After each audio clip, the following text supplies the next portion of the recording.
सबसे फर्स्ट में रहूँगा। पहले वाला जो चुनाव हम हारे थे, वो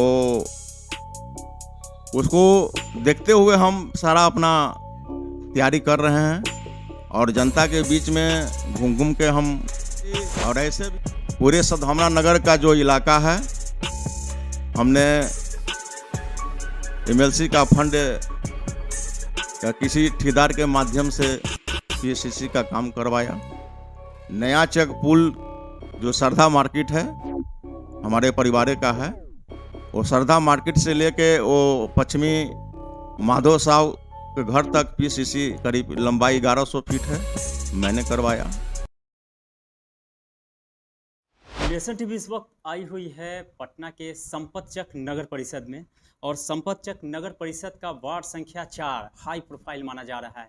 इस बार महेश सिंह जी वो भी इन दिनों खासे चर्चा में हैं। महेश सिंह जी बीडीसी के चुनाव लड़े थे और सेकेंड पोजीशन पे आए थे। कुछ ही वोट से ये चुनाव हार गए थे, लेकिन लगातार क्षेत्र के जनसंपर्क में इनका योगदान रहा है। इनसे मिलने का मिशन और विजन हमारा ये है कि आखिर ये बीडीसी के चुनाव लड़े तो चुनाव क्यों हार गए थे, और साथ ही इस बार ये चूंकि वार्ड के चुनाव लड़ रहे हैं तो ऐसे में इस बार नगर बन गया है तो कौन सा मुद्दा लेके चुनाव में खड़ा होने जा रहे हैं। सबसे पहले तो बहुत बहुत स्वागत है हमारे चैनल पर नेशन टीवी पे सर आपका। क्या नाम हुआ आपका? महेश सिंह। चुनाव तो आप लड़े थे बीडीसी वाला चुनाव। पब्लिक सब जैसा कि हम लोग को बता रही है कि आप चुनाव हार के भी जीत गए और जीत के भी हार गए। क्या कुछ वजह था कि बहुत थोड़े वोट से आप चुनाव हार गए थे?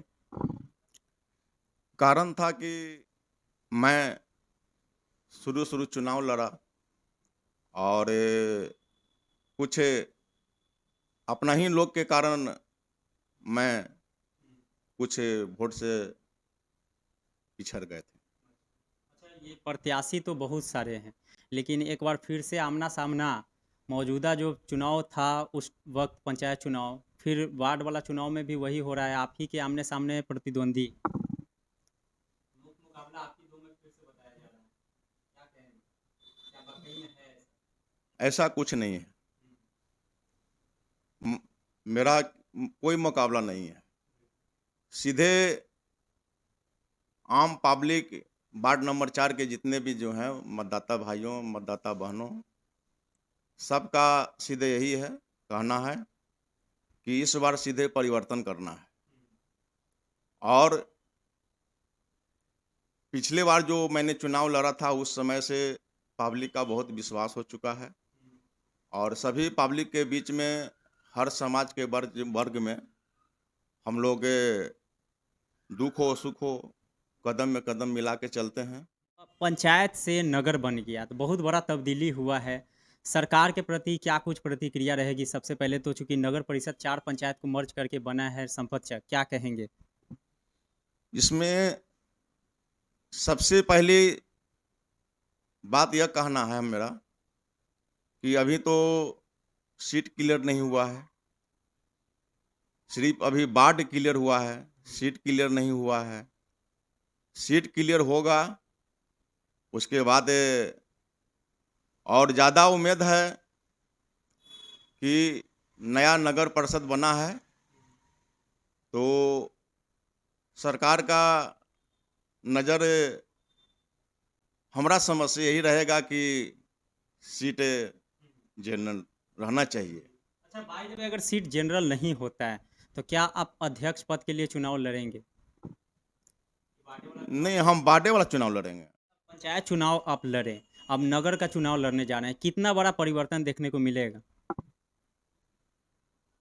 परिवर्तन अभी तो हमारा समझ से अभी तो फिलहाल कुछ नहीं है। अगर वार्ड पार्षद का चुनाव होता है, अगर सीट वैसा रहा, अगर जीत के हम आते हैं, वोटर्स भी वही हैं, कैंडिडेट भी वही है, सिर्फ पंचायत से नगर बन गया। नगर बन गया है। हाँ, तो सेम मैटर तो सेम है, हल्का हल्का डिफरेंट हो गया है। डिफरेंट यही है कि पंचायत से नगर परिषद बना है और वोटर वही है और जो प्रत्याशी जो प्रतिनिधि पहले भी रह चुका है, तो सीधे यही कहना है कि और ये परिवर्तन करना है। और उसमें जितना भी प्रत्याशी जो खड़ा है, हम नहीं नाम नहीं बताएंगे, लेकिन आप लोग भी मोहल्ला में विजिट किए होंगे। आप अगर चुनाव जीत जाते हैं तो क्या करेंगे अपने वार्ड के लिए, वार्ड संख्या 4 के लिए? देखिए, अगर मैं चुनाव जीत के आता हूँ तो सबसे पहले मैं जनता को धन्यवाद देता हूँ कि मेरी जीत न होगी, जनता की जीत है। और जब जीत के आएंगे तो जनता के बीच में सबसे पहला मेरा मुद्दा है कि जो जल जमाव का जो समस्या है, उस समस्या को दूर करेंगे। जिन गरीबों को पक्का मकान नहीं है, जो झोपड़ी में रह रहे हैं, उनको इंदिरा आवास देने का काम करेंगे। अच्छा, ये जनगणना में सुनने में आ रहा है कि बहुत लोगों का नाम अभी भी छूटा हुआ है, क्या कहेंगे? देखिए, जनगणना में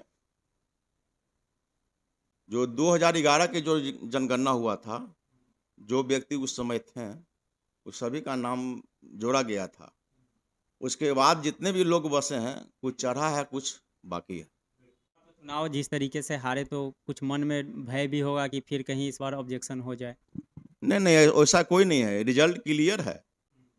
मेरा रिजल्ट क्लियर है। कोई कुछ जो भी प्रत्याशी है, कोई कुछ अपना बोलते रहे, लेकिन मेरा रिजल्ट क्लियर है। जनता से अपील मैं करूंगा कि हमको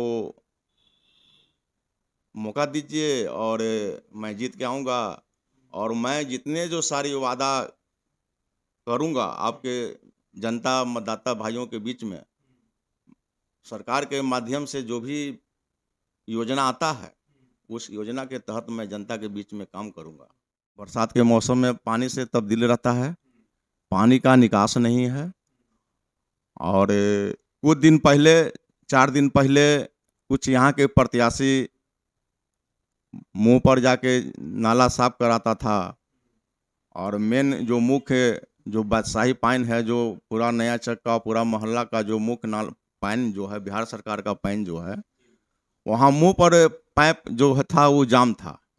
हमने जाके नगर परिषद में कंप्लेन किया, 3 गो लेबर के बुला के उसको साफ कराया। आज देखिए पूरा मोहल्ला का पानी सब सूख गया है। अच्छा, यहाँ पे क्योंकि अगर चुनाव आप जीत जाते हैं तो प्राथमिकताएं क्या कुछ रहेंगी, सबसे पहले क्या करेंगे?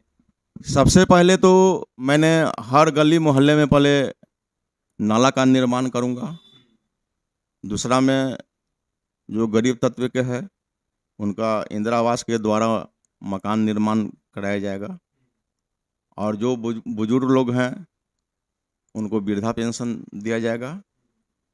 जो विधवा महिला हैं, उनको लक्ष्मीबाई विधवा पेंशन देने का काम करेंगे। और जहाँ पर रोड की समस्या है, जहाँ पर रोड नहीं है, जिस मोहल्ला में रोड नहीं है, गली में रोड नहीं है, वहाँ पर हमारे हाँ, सरकारी स्कूल मेरा गांव है, प्राथमिक विद्यालय झुंगी झोपड़ी। हमारे वार्ड में एक ही स्कूल है, हाँ, झुंगी झोपड़ी प्राथमिक विद्यालय नया चक। जी जी जी, झुंगी झोपड़ी प्राथमिक विद्यालय नया चक। स्थिति तो अभी मिला जुला के ठीक है, और बाद में देखा जाएगा। हाँ, सरकारी ज़मीन वहाँ पर है, करीब 3 कट्ठा से प्लस ज़मीन है, सरकारी ज़मीन है। और उसी के बगल में देवी स्थान का एक मंदिर है, जो हमारे समाज का मंदिर है, पूरे गांव मोहल्ला का देवी स्थान मंदिर है। करके और सर्वेक्षण में हालांकि अभी तक में महेश सिंह जी का नाम लीडिंग कर रहा है, लेकिन जब चुनाव नज़दीक आता है तो मामला बदल भी जाता है। ऐसे में देखना दिलचस्प होगा कि वार्ड संख्या 4 की जनता किसको वोट करेगी। लेकिन महेश सिंह जी के बारे में कहा जा रहा है कि इस बार माहौल इनके पक्ष में जरूर रहेगा। अब देखना दिलचस्प है कि कौन से प्रत्याशी चुनाव जीते हैं। यहाँ से नेशन टीवी के लिए पटना से मैं